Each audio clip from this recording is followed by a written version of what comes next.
They're coming for us. Get them. Get them. They're coming in hot. I got one. Don't get cocky, kid. But it's a Pod Bros podcast. What do you mean it's a podcast? You haven't been shooting? They're all over the place. Well, no, but they've got all sorts of good shows like Pencil and Ink Reviews and The Guy Huddle and Players vs. Podcasts. I mean, was I supposed to? Yes. What? How many podcasts do they have? There's tons. You got other ones like The Accidental Wrestling Fan and Take Aim Outdoors. That kind of sounds like we should make podcasts, not war. Aww.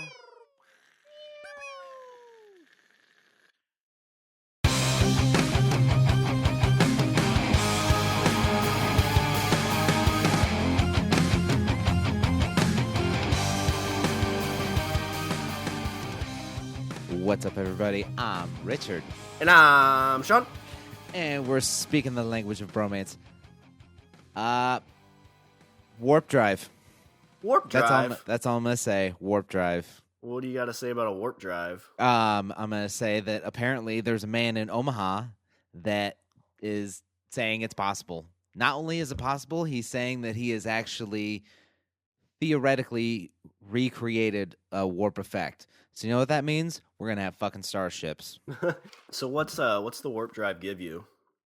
I mean, okay, is it just a speed? Okay, let me explain. Let me explain what warp drive actually is for you and for the layman. I mean, I say this because, of course, I am an expert in theoretical physics. Anyway, so according to Einstein's theory of relativity, the fastest that you should be able to travel is the speed of light. Speed of light will require an infinite amount of energy because energy equals, mass times acceleration. So you need an infinite amount of energy in order to consistently travel at the speed of light. So according to Einstein's theory of relativity, going faster than the speed of light is impossible. Okay. Because you can't have more than it. You can't have infinity plus one. Yeah. So you can't go faster than the speed of light. But I guess the best way I could explain this is, okay, you take a piece of paper and you draw 2 points on a piece of paper. And the shortest distance between those 2 points you would think would be a straight line. You take your pencil, you draw a line from the one point to the other point, correct? Mm-hmm. But actually, the shortest distance between both those points is 0. Because if you take that piece of paper and fold it in half and connect the 2 points, then the shortest distance is 0 because the points are touching each other. Mm-hmm. They're the same point at that situation. Exactly. So theoretically, what warp drive is it takes space, the distance between points in space, and folds it. Okay.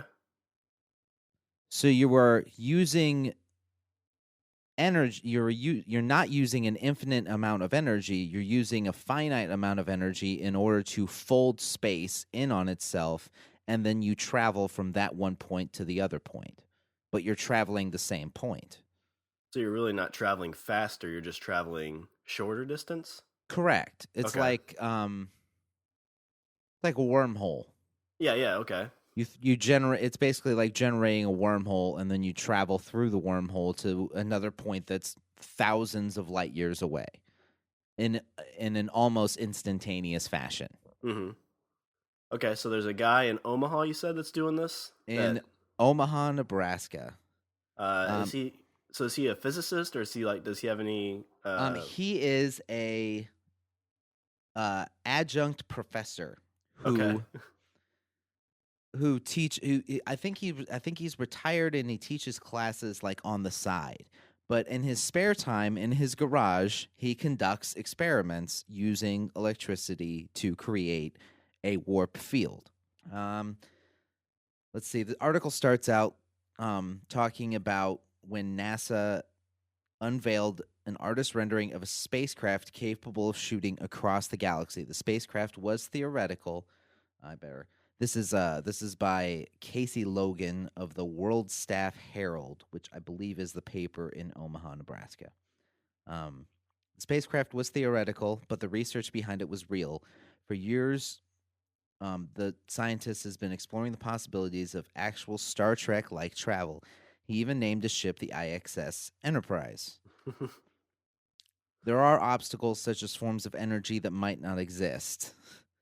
For NASA, yes, but also for the world scientists and Trekkies and time travel obsessives, for whom warp drive technology, once the stuff of science fiction but now generally accepted as a mathematical possibility, hangs like the most delicious carrot on the most spectacular stick in the cosmos. Now, this man, his name is David Paris. Let's see. In his garage, he is working on making his own warp drive. And he said that there's scientists that feel that he's actually somewhat has like levity to this, or According to the article, yes. The experiment he's conducting is, let's see, to bend the fabric of space, he sits in front of a tray of instruments, twisting knobs and glancing every now and then to a Faraday cage where a 3.5-pound weight hangs inside an electrically isolated cage. Outside the case hangs a strange instrument made of V-shaped panels with fractal arrays on the surfaces.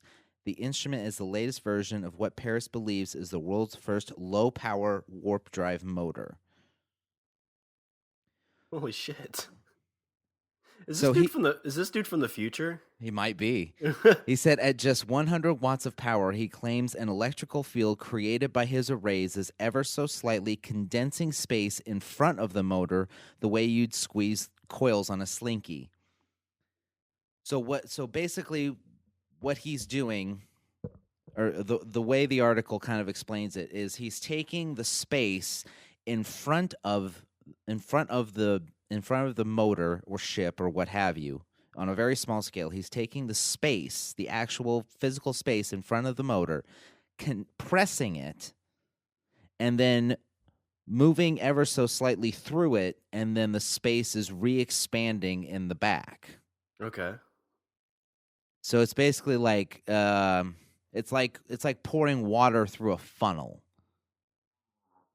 Okay, so it all kind of condenses at the front of it. Yeah, it compresses at the front of it, and allowing this weight inside this case to move ever forward, and then it expands out the back. So it's folding the space in front of it in the front, pushing it forward, and allowing it to re-expand into normal space in the back. So it's like generating a bubble inside around itself, allowing it to pass through this compressed space. And so is this just has this been like visibly like confirmed, or is this just like this kind of is what warp drive is, but it's not technically warp drive? Because is he able to move something like a small amount of space? I believe he had, or I think the art, yeah. Claims electric. Not many people have seen this. Some aren't willing to look. Paris has submitted papers to journals and proposals to conventions, where when he does get a response at all, he's told his discovery is premature. Jack Kasher, a retired physics professor at the University of Nebraska at Omaha, said before he read Paris's paper, he thought the idea was ridiculously impossible. Now he believes the 62-year-old adjunct professor is onto something. A lot of people are going to flat out dismiss it off the top, but I think he's crossed some kind of bridge here. Just showing this is possible with reasonable energy, it wouldn't surprise me if NASA latches onto this. Wow. I wonder if that's one of those things that he gets brought on and he gets paid buku bucks, or if it's just something that like they steal it and just kind of run with it. Maybe. He said that Paris believes that warp bubbles already occur. For decades, he's been drawn to case studies of pilots apparently thrown off course and in some reports projected hundreds of miles ahead while trying to navigate through storms. He's especially enamored with the story of Bruce Gernon, an experienced pilot who in 1970 flew into what is commonly called the Bermuda Triangle. Facing a fierce thunderstorm, Gernon steered toward what appeared to be a small break in the clouds, only to emerge 100 miles ahead of where he should have been. Hmm. Paris theorizes that what pilots like Gurnon really experience is a local space warp created by the immense electrical energy within the storms. So he's saying that in something like a thunderstorm, you know, I mean, you've heard stories like this about pilots that are flying through like a thunderstorm, and their navigation goes haywire, instruments go haywire, and then they end up 250 miles from where they were. Yeah. Well, this doesn't make sense. We're completely off course. But, Exactly, yeah. exactly. So what Paris is saying is that these are not. It's not like an anomaly, and it's not a it's not something that's just a luck, a draw of the cards or whatever. That actually what they are doing is traveling for a very minuscule amount of time, a very short distance, due to a warp bubble. Huh. So just electricity, he thinks, is what can cause that. Well, yeah, basically the energy from something like a massive thunderstorm, that's a lot. It there's a lot of electricity, generates a lot of energy, and that energy He's saying that energy is so powerful that it actually creates very small warp fields. So I wonder if this is a more valid way to quick travel compared to like teleportation, because teleportation we talked about before, and that's very much like breaking down the molecules and rebuilding them. Or this, it just seems like it's just like a doorway. Right. You step through and you're wherever you want to be. Yeah. And honestly, theoretically, I would think it would make more sense to use something like this than an actual like teleporter or a transporter, because from the way from the way I'm understanding it, it seems like we're closer to this than the actual teleportation. I mean, we've done it ourselves. We've read the stories about them being able to transfer photons of light from one place to another, through like a laser. Yeah, well, that But seems like they're it's but very much. yeah, but this is already at the stage where they're trying to move actual physical objects, and apparently it's working. So I wonder how far we could take that if that's something that, because you're gonna probably start out small, like it's gonna be like going from like from one side of the street to the other, and then states, and then countries, and before you know it, like if they got this in place before the Mars thing took off, what if there's a way you could actually connect us to Mars in just that kind of same way, just a little doorway? Well, I would think that the problem would be something like navigation. Like that to me, I think that seems like the bigger hurdle to cross. I mean, like getting, if we're able to do something like this to get from like one place to another in an almost instantaneous fashion, how do you know where the fuck you're going? So is that kind of explained in that article at all? Does he not really know? Is it just kind of like, well, there's They a door, walk through it and see where you end up? Right. I mean, they haven't really, yeah, they didn't really touch on that in this one. They're just, it's more, the article's more about the prospect of like, holy shit, this might actually be, something that's not just theoretical, something that's really possible. So you know what I bet? I bet this dude is from the future. So this is what happened. This guy's from the future. They had just figured out warp drive, and he's like, "All right, I'm going to be the first guy to walk through this." And he ends up in like 1980s, Nebraska. And Right. he's like, "Fuck." And so he's got to like go back through all this stuff that he's learned and try and build this. So he's 62 years old. He's like, now I need NASA to help me so I can fucking get back home. They gotta hurry up and build. They gotta hurry up and invent lasers. uh,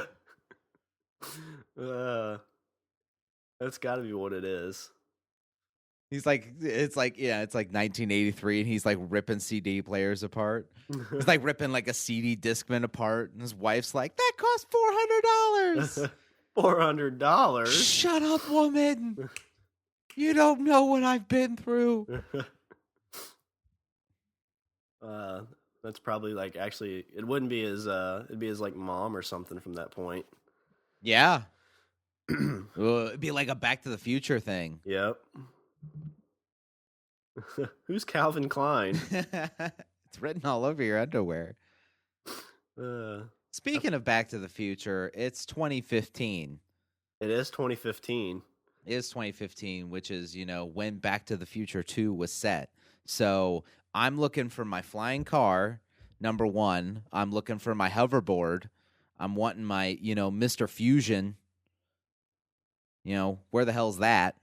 Yeah. Let's see. The what else. dehydrated pizza. The dehydrated pizza.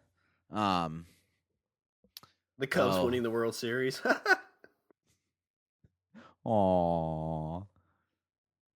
You just made it sad.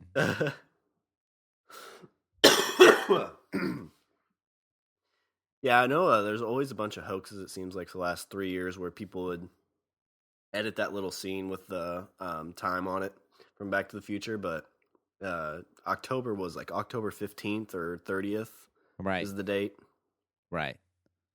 So we've got time. That's what you're saying? Yeah. I mean, we got 10 months. Yeah, we got 10, 9, 10 months to build hoverboards, and we better get there because I want a hoverboard. I'd be totally down with a hoverboard. There's a Kickstarter out there for a company that's trying to make hoverboards. They use some kind of like magnetic type thing. Yeah. Also, I want to dress like the bully. Yeah. In that movie with the metal helmet and right. leather jacket. Yeah. I try to think so how many movies have been based like in the future recently that really seem like unrealistic? Has there been any that you can think of? I know like Interstellar, but even that, like, it all seems to be based kind of like in our reality now. Like there's nothing that's really that extreme. Well, what about a movie like Blade Runner? I can't remember specifically when Blade Runner was set, but I was thinking like more like in the last like 5 or 10 years that was made, looking into like 2020s or 2030s. Because I Am Legend, wasn't that set in the?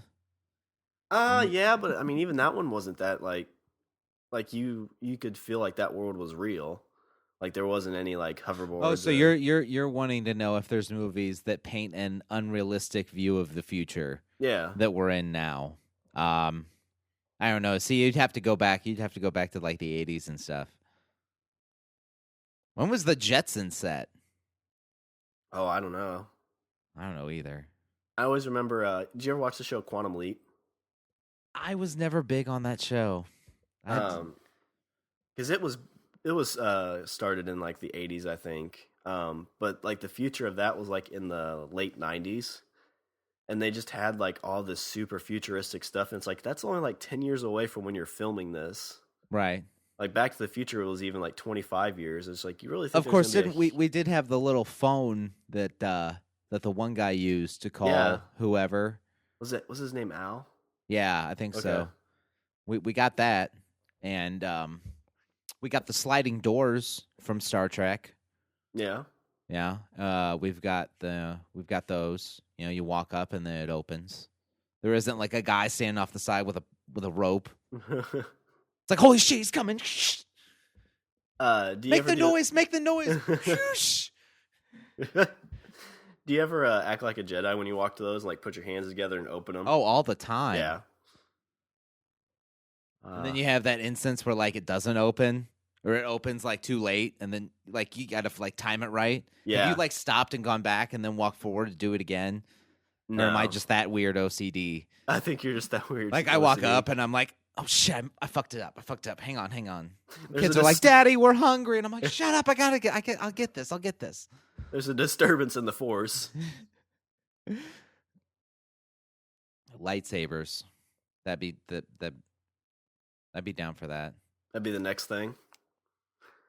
Yeah, I just wonder because it seems like, and maybe it was just the 80s is where they made the future seem just so like unrealistic. I mean, you have hoverboards and, these 3D things that came out at you for advertising, a lot of the Back to the Future stuff, Blade Runner. Well, we've got holograms of Tupac. That's true.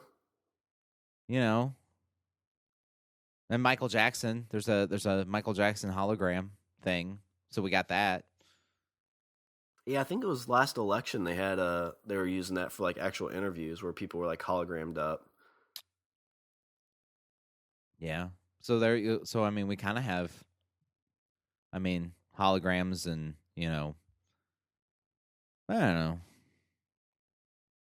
I don't know what's next. What's a technology that's gonna, because like I don't know, like to me, like I haven't really seen any like major technology that like that's revolutionized the way we as normal everyday human beings function. I would say the last one over the last, like, 5 years would maybe be like cell phone technology. Yeah, that's what I was just gonna say. Smartphones. I mean, that's kind of changed the way I think people use technology.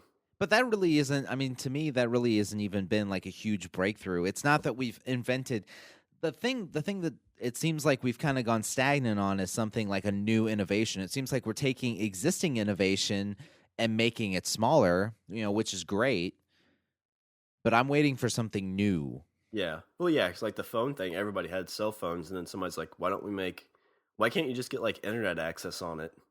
But Like, not that's a robots. great idea. Not robots. Not Stay away from robots. those. Stay away from robots and artificial intelligence. I wonder if like, well, I guess I was gonna say like maybe self-driving cars, or some kind of renewable resource for a vehicle that's relatively cheap. Yeah. Um, but I mean, there's a lot of political things for why that won't happen right at this moment. Yeah. I mean, I would say things are getting smaller and more affordable. Existing technology is getting smaller and more affordable to you and I, the everyday consumer. Things Yeah. like, smartphones and solar panels and um I- I'm wanting something, new and flashy. Yeah, I'm guessing that the next big thing might have to be some kind of like travel. I know I've heard about like I can't remember what it's called, but it's like an underground bullet train. Okay. So Or that you ray can guns. Can we have ray guns? ray guns. Yeah. Um, you're going for violence. Laser. I'm going for ease of transportation. Blah blah blah. Let's help humanity. I want ray guns. There was a thing I saw. They're trying to figure out how to get like this underground like bullet train, so you could get from like New York to L.A. I want to say it was like in an hour, so you could cross the Really? country. Yeah, like super quick. Um, Kind of like Japan's bullet train, but it was something. I think it used like magnets, and so you really weren't touching anything. It was just kind of like you dropped in and you just went off. Yeah, yeah. Um, So I think, it's like a hover car. So it's like yeah, the land speeder in episode 4. yeah. Right. I'm down for that. So, because I always wonder, like, if you could, I think the United States is so big that, like, if you could say, hey, for $100, you could get from New York to L.A., you know, two ways. If it's relatively cheap, I mean, people will do that, and actually, people could go around and see the entire country that way. Well, not only that, you could pretty, I mean, like what would that do for our economy? Like now like, you could live in New York and have a job in LA cuz it's just a short 1-hour commute. Yeah, you could do a little work on the way there, and if they built like living cars where you can get ready while you're headed that way, it'd work out pretty well. And if it was very cheap, I mean, yeah, that's definitely have people getting LA wages living in the middle of the state or the middle of Yeah. the country. I'd be down for that. Yeah, that'd be pretty sweet. Oh. But it's not here yet, so now I'm sad. If only we could work, telecommute to work. Oh, I see what you did there. So yeah, so I saw that, and not only was I I was inspired in a way, like because I mean before we were talking about like landing on Mars and like pinnacle of human achievement. This is to me this is better than Mars. But I will caution. If anybody has ever seen the movie Event Horizon, have you ever seen this movie? I think it's Uh-uh. a John Carpenter movie. It was about a ship called the Event Horizon that had created something like this, like a warp drive that created a wormhole, and then it would travel through the wormhole to But anyway, so the ship goes through this wormhole. This is 20 I don't remember, 20 years ago, before the start of the movie. the ship goes through the wormhole and disappears, and then it just reappears again, 10, 15 years later, or something like that. And so Lawrence Fishburne is the captain of this crew that's going to go to the ship and figure out like what the fuck's going on. Sam Neill is in the movie, who played Grant in the first Jurassic Park. Oh yeah. Okay, so he's the guy that like built this hyperdrive. So they go to the ship and they find out that the ship, when it went through the wormhole, it actually passed through to another dimension. Oh, okay. I remember you telling me about this. And that this dimension was full of like, demons and like things that drive you insane and, all sorts of evil, malignant forces. And that when the ship came back, it brought this stuff with it. And so the crew was like going insane and getting murdered and all this other shit. And so that would be the danger I would caution, that we don't end up in a weird hell dimension where then the ship comes back and we have to blow it up. You think like any of those people have that thought in their mind? Is that like something like you could go someplace that you shouldn't go? Like, I mean, I probably wouldn't think about that until you just told me about that movie. But you would think there has to be some kind of fears, like, okay, we just opened up this warp drive, door. We don't know where it goes. Who wants to step through? You step through, and there's a guy. It's like, welcome to heck. Yeah. This is my TV. Do you know what that makes it? The TV from heck. Where's the remote? Fool. Still don't know what you are, do you? So yeah, but I mean, I don't know. I think that, there's a danger. There's a real there's a possible danger with all things in science. Like when they built the super collider, the LHC in Switzerland, the Large Hadron Collider. Mm-hmm. There were scientists that said that there was a slight possibility that when they crashed these atoms together in the super collider, they said there was a small possibility that it would generate a black hole, or a small black hole that would, basically destroy the planet. But they said that they're like chance. They're like it's there were scientists that published articles and stuff like that. They were saying it's theoretically possible that we could end the world by doing this. But it's for science, so let's go. But we're doing it anyway, so I mean, whatever happens, happens. Goodbye and good luck. So yeah, I mean, you have. To me, I mean, especially when I think that now that we're dealing with the issues that we're dealing with, like how can we travel faster than light? How can we, witness? Can we, are we able to see what things were like in a small scale setting of what the universe looked like when it was first created? Like, can we, use things like computers and robots and cybernetics to create something that could bond with human skin? Can we create artificial limbs? Are we able to, recreate a human being? Yeah. Well, I think like you talk about warp drive and all those are things that you can kind of stumble upon that, you're trying to figure out quick travel with warp drive, but you accidentally stumbled upon how to time travel, or you stumble upon, one of those things. Maybe to be able to go through the wormhole, you had to invent some new type of appendage, that would bond to a human. So that, you've basically just created artificial limbs, which I recently heard of a story about a guy who was able to control an artificial limb with his mind. Like, I guess they have that out there now. Right. So, I mean, is that, I mean, it seems like now we're not only coming up, I think our scientific breakthroughs are asking moral questions, and I don't know, I find that interesting. Moral questions like what? Like, things like, okay, like cloning, is that morally acceptable? We're at the point now where we're doing these things, and we could probably do them, but should we do them? Yeah, gotcha. Exactly. Yeah, whereas before it was probably situations that there's just no possibility that you'd ever be able to do any of those things. Right. But I wonder if the dude from Omaha knows about all that stuff since he's from the future anyway. Wonder what he could Right. tell He's like, us. yeah, cloning's totally fine. Like, Yeah. we're cool with it. Transporters, Blu-rays? Oh, those are totally in the past. honey, where's my phone? I took it apart. Why are you heckling me all the time? God. I always loved older women. Stop looking for the toaster, too. I got that. So, yeah. So, that's what I got. I got warp drive. I got the danger of science. I have, theoretical physics. Yeah. Top that. Top that. Well, I recently saw an article that says male birth control without condoms will be here in 2017.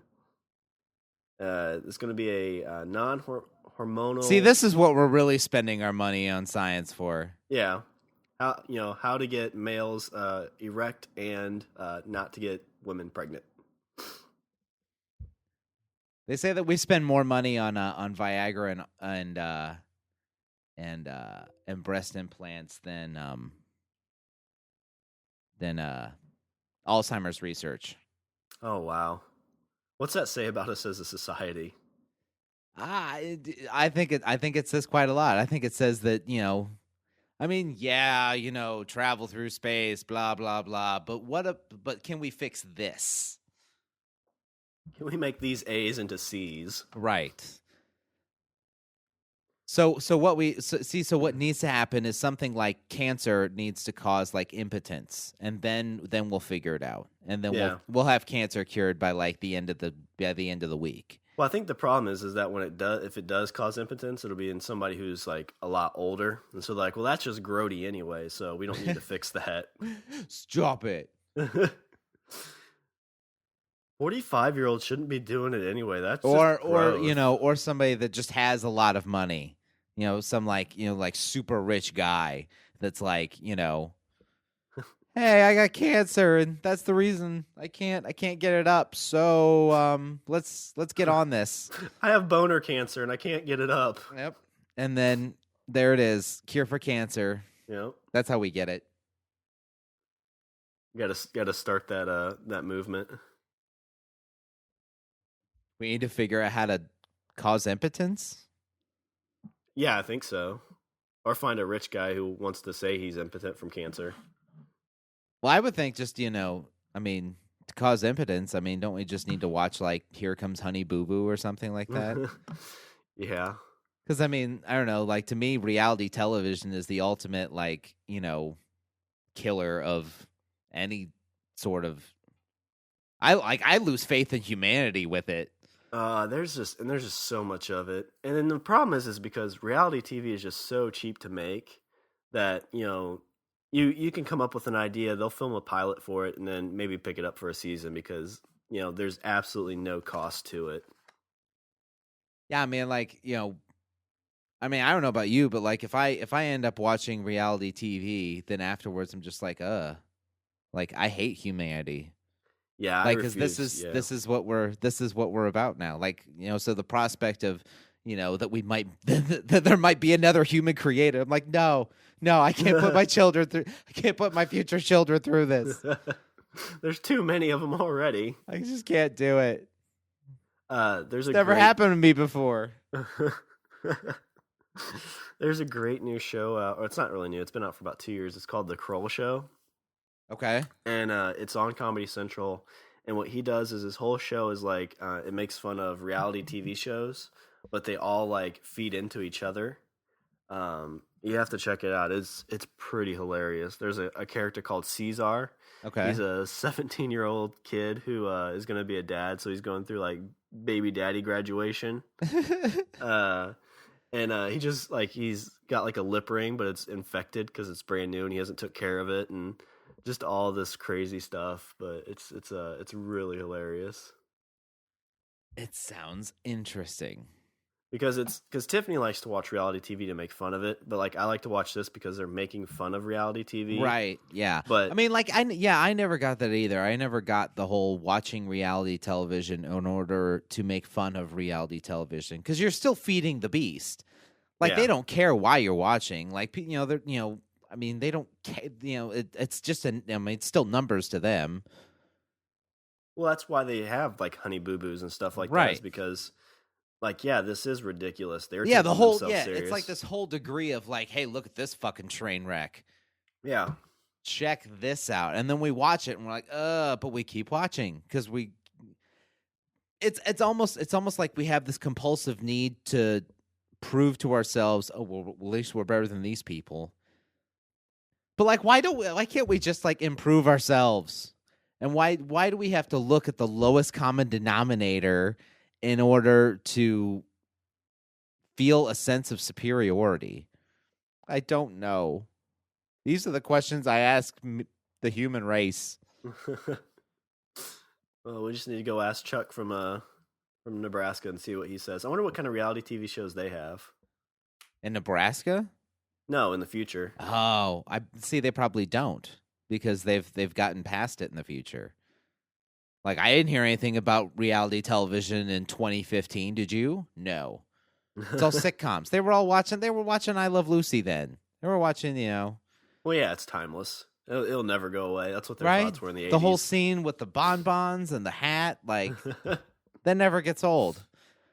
100 years in the future, they're still watching Lucy stuff bonbons inside a hat and put it on her head. And they're just like, this is gold. I don't think Television gold. I don't think I've ever seen a full episode of I Love Lucy. Well, see, you're just not that old then. Because I have. It used to be on Nick at Night, which was Nickelodeon after like 8 p.m. or 9 p.m. or something. They would show super old TV shows like, I Love Lucy or The Honeymooners or, or stuff like that. And it was it's in, like, even though those shows at the time were, 50 years old, maybe not as old, but I mean, they were still good. They were still funny. I still laughed at them. But see, that's where television has gone astray. I think that's where, like, I don't understand why we have this obsessive need to feel superior in order to, go on from day to day. Like, I mean, like how many people scroll through their phones to see, like, on their Facebook news feed to see someone like acting like a complete and total train wreck? Why do we do this to ourselves? Like, why can't we just be better? Why can't we just be better people? Yeah, that's pretty interesting. I wonder if I don't know if is Facebook been what's pushed that, like social media, or do you think that's reality TV? Because I mean, you can see people in college when it first came out. It's like, oh well, I was messed up last night, but look at all these pictures from so and so. At least I wasn't doing all that shit. I mean, yeah, I think it's always kind of been there, but I think now we've almost made it an institution, which is kind of sad. Like, Yeah. I like, I like reading articles and I like watching shows that inspire and encourage and are smart.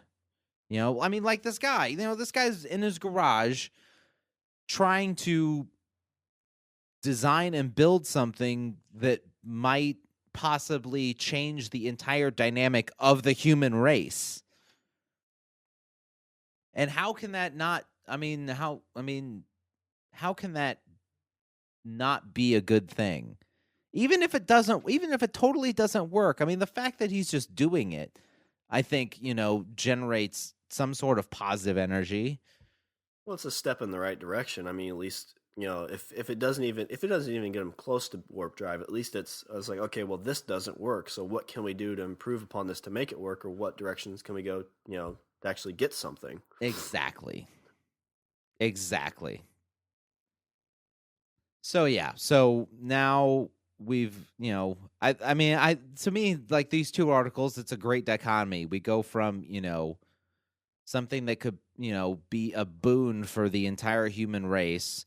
Because I mean, like in Star Trek, they didn't have war, disease, or famine or anything. Like we came together once we figured out that we weren't alone in the universe, and we wanted to be part of a global community. Not a global community, that we wanted to be part of an interstellar community. So we go from that to, hey, possibly we might have, male birth control now. Well, it's weird when like I don't know if that's just like whenever you hear that, it's like, oh, well, that's awesome. I could take a pill and not have to worry about getting anybody knocked up. Like, I'm sure if they could get it proved, it's like, oh, well, it's safe for kids, or like 16 and up. So like it's just like when there's people who put their teenage daughters on birth control. So now you're gonna have kids, 16-year-old boys and stuff on this kind of birth control. Because it's like, well, he's going to be out there doing it, so you might as well at least, make him safe. Yeah. And what's the lasting effects on that? I mean, is this going to be like I can't remember what the movie was. I think it was like Garden of Men or something like that. Oh, Children of Men. Children of Men, yeah. Where like the human race was dwindling out. Because nobody could reproduce. Right. And like, when I saw that article, I kind of thought about that. I was like, what if we get to that point with this? Because that movie was weird. I mean, it was a good movie, but like the idea of like the youngest person in the world was the most famous person in the world. Right. It was just kind of a weird kind of idea for a story. So there you go. So we've gone from the hope of the human race to the flat out destruction. Demise. Well, I always wonder. I mean, you always have to wonder whenever there's stuff like that. Like, is there? I mean, obviously, there's money in it because people are going to buy that because if it's deemed healthier, then people are going to use it. Yeah. But I mean, with that stuff, it always seems like it's whenever you're putting something in your body to alter it, it always seems kind of weird. Yeah, there's always that whole, like, I mean, are they ready to do this treatment on people? Are they saying they're at that point? I think they've been testing on some apes, actually. Oh, here we go with the monkeys. Yeah, it's with the monkeys. So 3 lucky male baboons were injected with this stuff and given unrestricted sexual access to 10 to 15 female baboons each. Oh, nice. They had 10 to 15. So they had like a harem. It was like a harem of baboons. It's like, listen, ladies, everything works, but nothing's coming out. Yeah. And this is awesome. Try all you want, girls. It says, despite the fact that they had been monkeying around for 6 months now. Oh, I see what he did there. No female baboons have been impregnated. I guess what they probably don't say in this is that the 3 lucky male baboons were actually just 3 humans that were in baboon suits who were attracted to female baboons. We'll see. Now you just made it sick. Now we got guys. Now we got guys and baboons. I feel like that would end up bad. It's not like that. Like, yeah, if they do get pregnant, and they give birth to like a baboon with a human face. They ain't mine. Who you been sleeping with? Answer me. I mean, ooh, ee. Ah. God damn it, Steve! What are you doing in the baboon cage again? No, I have a problem. Now we gotta clean it again. I have a disease. I can't help it. You've tainted this cage and yourself. 10 to 15. That's crazy. Imagine that baboon's just kind of like laying in the corner, with an ice pack everywhere. Yeah. Smoking a big old cigarette. Yeah, because I mean, I don't know. I don't know if I'd be able to pull that one off. Oh no, I don't. Doesn't say how many times they were getting busy a day, but that's true. It's like give me a second. Give me a second. Death by snoo.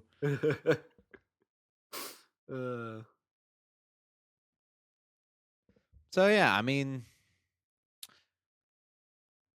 wow, that just see now I'm kind of depressed. We just I was all kind of like uppity and like hey, this is something, and here we go. Here you come. And I'm blaming you. Here you come with the lowest common denominator. You're like, yeah, warp drive, woo, guys from the future, yeah, maybe, but male birth control. This is where it's at. But there is somewhere in this world. There's 3 baboons who have 10 to 15 female baboons each. Get busy whenever they want. This is true. Like the Hugh Hefner of the ape world. There's 3 I of wonder, them. do you think, okay, let's say that this becomes a thing. Like, do you think that this will change the sexual dynamic between men and women? Do you think that women would be more apt to sleep with somebody because they've had, a male birth control shot? Maybe, but I think there's always still, and that's the thing with these is like, it's like, well, you can't get pregnant, but it's like, yeah, but you can still get, sexually transmitted diseases. This is true. So I wonder if you'll see a rise in that because people will be like, well, I can't get pregnant. It's like, yeah, but you still got the clap. Yeah. Congratulations. Gift that keeps on giving. Have a round of applause. I don't know. This is the joke where it's like, oh, I had herpes once.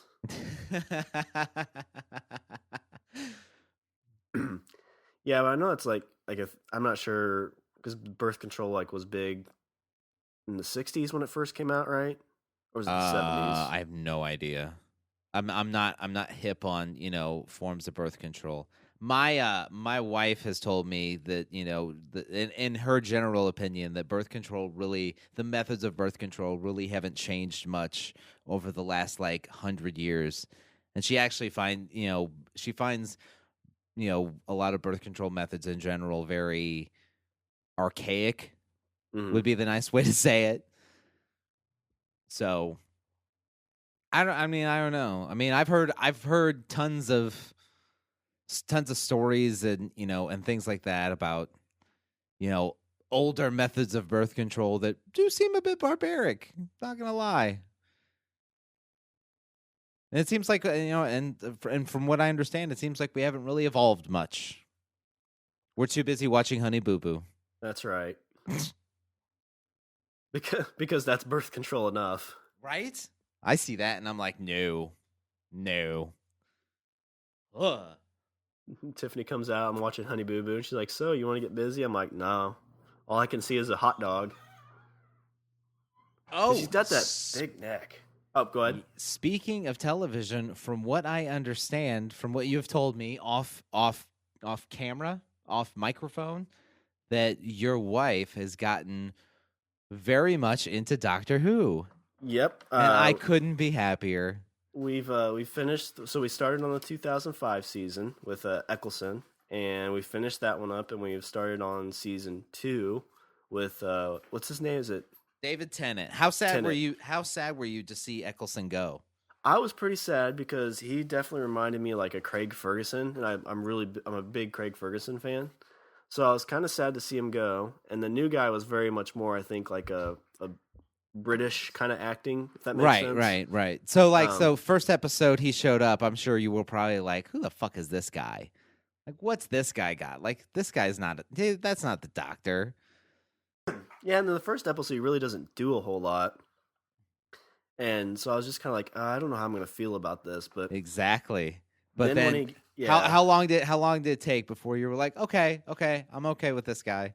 Once he got the tea and woke up and was getting ready to fight the aliens that were invading. I think it was so you were sold on him by the end of the first episode. Yeah, I think Tiffany was sold about 20 minutes before I was because she got up and I had to pause it. And she's like, "I like this guy." I was like, "All right, let's see if I can get sold on him." Because you said he's in the show for 3 years, right? Right. So you're in season of the reboot. You're in season 2. Yeah. So you'll have him for season 2, 3, and 4. Okay.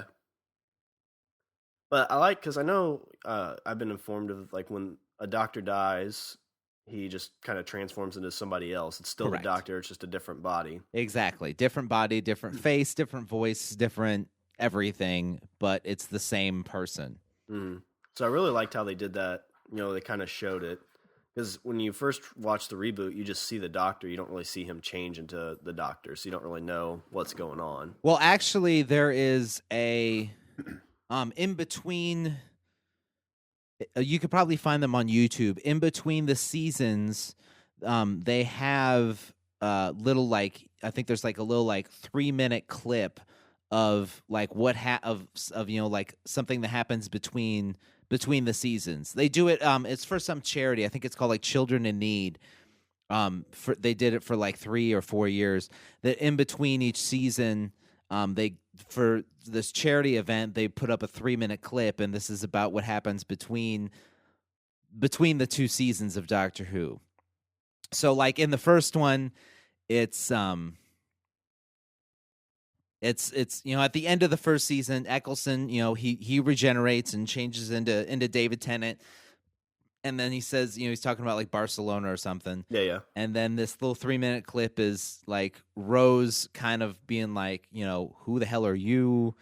And I like because she didn't understand the whole regeneration thing, and so he kind of explains it, and then it ends with him like passing out. Okay. So then at the start of the second season, the TARDIS lands, and then Doctor's all knocked out and whatever. So there's that. So like I said, you should be able to find that on YouTube. I think it's like Children in Need 2005 or something like that. I don't remember.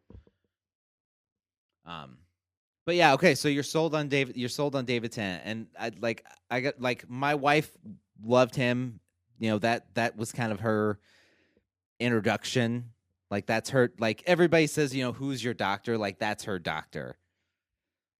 Like for you, you would say Eccleston is your doctor, the person that kind of like was like, okay, I kind of like this show. But I would say that might be subject to change. Like you might end up liking David Tennant more than Christopher Eccleston. And I wonder if that's just kind of like who's done what for me lately. Because I mean, you get 3 seasons with somebody, you kind of start to forget about somebody who hasn't been there for 4 years or whatever. True. And when Eccleston signed on, he only wanted to do 1 year. Really? Yeah. But when when they were talking about rebooting it and they approached him, he's like, I totally want to do it. He's like, I mean, it's a dream job for me. I would totally love to do it, but I only want to do it for 1 season. I kind of want to, kick it off and then hand it off. Gotcha. Was there did he want to do more stuff, or was he kind of set on just doing the 1 year? Yeah, from what I understand, it seems like he was just kind of set on doing the 1 year. Has he done anything since? I honestly don't know. David Tennant, to me, he was more of a fan. Like David Tennant watched the show when he was a kid. Because gotta remember the show's been on for now 51 years. Yeah.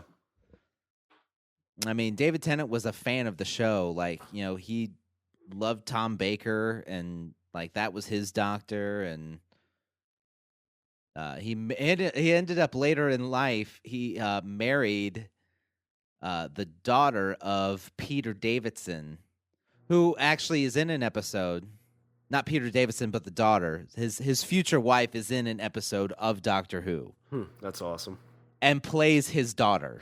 Okay. In the show. Yeah, what I found pretty cool is in the next episode we're gonna watch Giles is in it, Anthony Stewart Head. Yes, and then you have the return of Sarah Jane Smith. Yes, I haven't seen that yet. Simon Pegg was in the first season. Yes, he had an episode in there, so that stuff's kind of cool. Yeah, Simon Pegg was in an episode in the first season. Nick Frost just recently was in the Christmas special for this year. Oh, nice. And played Santa. That's awesome. But yeah, Anthony Stewart Head is that was a great episode because he's in it and he's awesome in it. And then, like I said, you have Sarah Jane Smith, who was a companion from the late 70s. She was a companion for Tom Baker. Okay. So, do the companions always usually die, or do they sometimes go on their own way? Sometimes they die, sometimes they leave, sometimes he leaves them. It depends. It depends. Okay. And I guess, is there any other way that they transfer, or is it always that he always transfers just when he dies? They can do it. I think they can do it voluntarily. As far as I know, I think they can, regenerate themselves on their own. Okay. But I think it's mostly when they're dying. When they're dying is when they choose to regenerate. So, yeah, when they regenerate, it's, you know, it's like I said, it's not only is it kind of a profound thing in the show, but it's also kind of a thing for the audience, because I mean, all of a sudden, like, the person that you like latched onto, that main character of the fucking show, all of a sudden is somebody completely different, and they just expect you to go along with it. Yeah. Well, it's a completely like almost like a reboot to this Yeah. show. And for a second, you're like, wait, what? What? How does this? No, this doesn't work. Like, now it's a different show. Now, how do I know if I even like this show? Yeah. Well, and I love the idea that the reason they did that is because, like you said, the original actor was like, "Yeah, I don't really want to do this anymore." Like, They want to keep doing the show. yeah. Like, all right, well, you're an alien, so when you die, you just become somebody new. Let's keep going. So you go from, you know, William Hartnell is the first one to Peter Troughton. And then, you know, Peter Troughton on and on. You had, you know, and now we're at this new one, Peter Capaldi's number 13. This has happened 13 times. And the new guy's really old, right? Yes. Okay. I'm not sure if he's the oldest person to ever play in the role.